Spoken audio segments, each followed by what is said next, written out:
बढ़ाता हूं मरकुस 5 उसकी 35 से 40 आयत।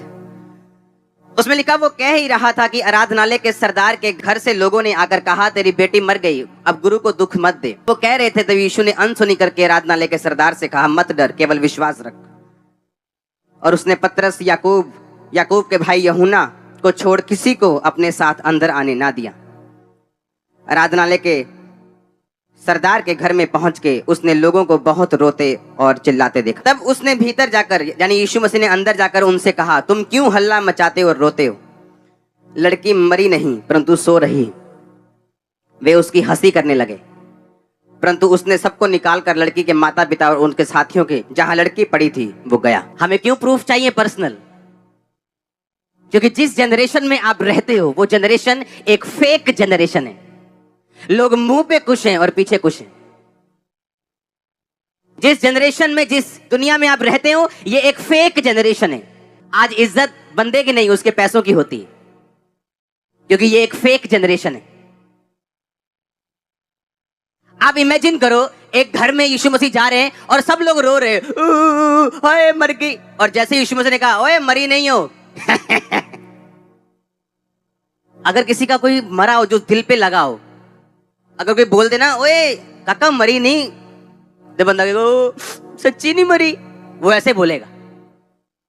तुसी कितने चंगे हो, हाँ, वो ऐसे बोलेगा।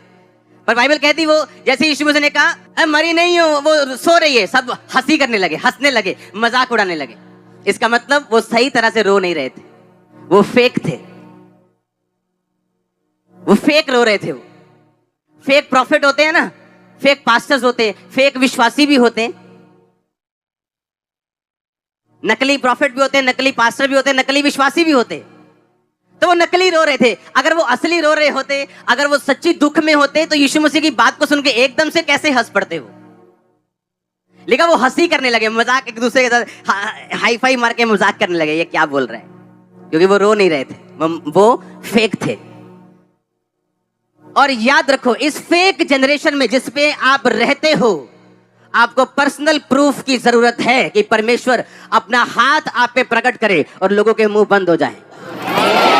अब आप समझ रहे हो क्यों आपको पर्सनल प्रूफ चाहिए?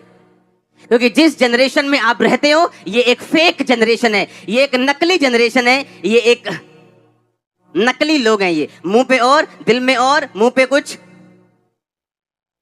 कितने मेरी बात को समझ रहे हैं? आपका भरोसा परमेश्वर पे होना चाहिए, आपकी आंखें यीशु मसीह के ऊपर होनी चाहिए, ताकि वो आपको पर्सनल टेस्टिमनीज दे। याद रखो एक बात को, जब यीशु मसीह पतरस की सास के घर गए और लिखा उसकी सास को बुखार था, और जैसे यीशु मसीह ने उसके सास का हाथ छुआ, वो चंगी हो गई। अब ऐसे व्यक्तियों को चंगा करना, ऐसे व्यक्तियों को वरदान दे के भेजना जिनके घर में खुद टेस्टिमनी हो, उनके लिए ज्यादा आसान है काम करना, क्योंकि उसने अपनी सास को चंगा होते अपनी आंखों के सामने देखा है। ये उसका पर्सनल साइन था, निजी प्रूफ था उसका। जब दाऊद ने गोलियत को मारा तो वो पहले दिन नहीं मारा, बाइबल कहती है उसने पहले शेरों को मारा था, उसने भालुओं को मारा था। ये उसका पर्सनल प्रूफ था, पर्सनल साइन था परमेश्वर से कि मैं तेरे साथ हूं। हो सकता है आप कुछ दिन के लिए किसी मुसीबत में फंस जाएं, सही होने के बावजूद भी। वो इसलिए नहीं कि परमेश्वर आपको फंसाना चाहता है, वो इसलिए कि परमेश्वर उस मुसीबत से आपको निकालेगा, आपको पर्सनल साइन देगा कि मैं आपके साथ हूं, ताकि वो आपको हाई लेवल के लिए तैयार कर सके। अगर वो आपसे शेर नहीं मरवाएगा, भालू नहीं मरवाएगा, जब गोलियत आपके सामने होगा, आपके अंदर हियाव नहीं होगा, हौसला नहीं होगा कि आप उसको मार सके। कि वो कौन सी चीजें हैं अगर आपकी लाइफ में हो, कुछ भी गुमेगा नहीं, जो चला गया वापिस आएगा। आप कुछ भी गुमा हुआ नहीं पाओगे, कुछ भी ऐसा नहीं होगा जो आपने गवाया हो। अपने आप को हमेशा हाई लेवल पे आप देखोगे, शैतान के हर अटैक को मिट्टी में मिलता हुआ देखोगे।